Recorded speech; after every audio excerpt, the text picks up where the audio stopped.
At the beginning of the quality movement, there were people that didn't listen. They thought that quality was not a discipline.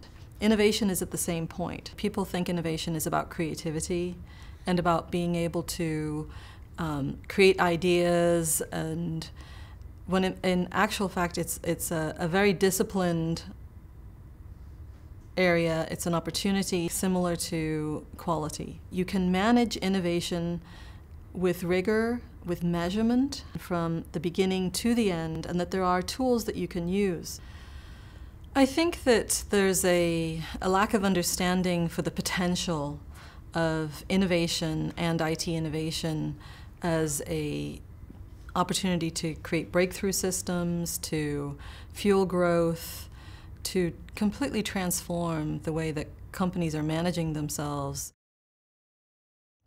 Some of the things that make a difference to employees are knowing that they're listened to, knowing that they do have an opportunity to share their observations. An observation is one of the first steps to innovation. People see something, they see a need, they see a problem, they see an opportunity. Capture those. Those are assets. I like to call them innovation assets. A problem is an asset. A need is an asset because you have an opportunity to provide something that may be a good business opportunity to meet that need or to solve that problem. In the early days, a company that wasn't practicing innovation as a discipline didn't use the language of innovation. You didn't hear the word innovation. Now you do. What is the next thing that you would look for? You would look for what tools are being used to capture the innovations of the entire population. How can people participate? Technology is ideal for providing an opportunity to participate because using IT, people anywhere in the globe can participate. Companies that don't practice innovation as a discipline may have incredible innovation happening in their organization. It tends to be in a silo. It may be in the research and development organization. It may come from their market analysis organization that is driving what gets developed. But it tends to be the job of a specific group. And there's language that is actually anti-innovation. One of the things that people will say is, that's not my job. To go back to the quality analogy, everybody knows that quality is part of everybody's job. Companies, as they're beginning their down the path of managing innovation as a discipline, will see resistance from the traditional innovators. They're the people that are getting rewarded and recognized for being innovators, and it's threatening to them to think that everyone can do this. And so I think it's important to enlist them and understand that you're giving them tools that are still going to keep them ahead of everyone else because it's going to make them better innovators. They're going to have more people in the process, but they will have tools to become even better than they are right now. Sometimes people talk about an innovation culture. And I believe that when you're trying to establish a new culture, the ingredients are very similar no matter what the culture is that you're trying to establish.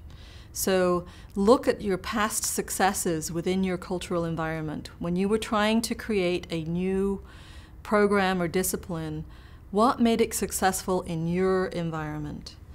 And the kind of things that have made it successful in our company were to include it and link it to the corporate values.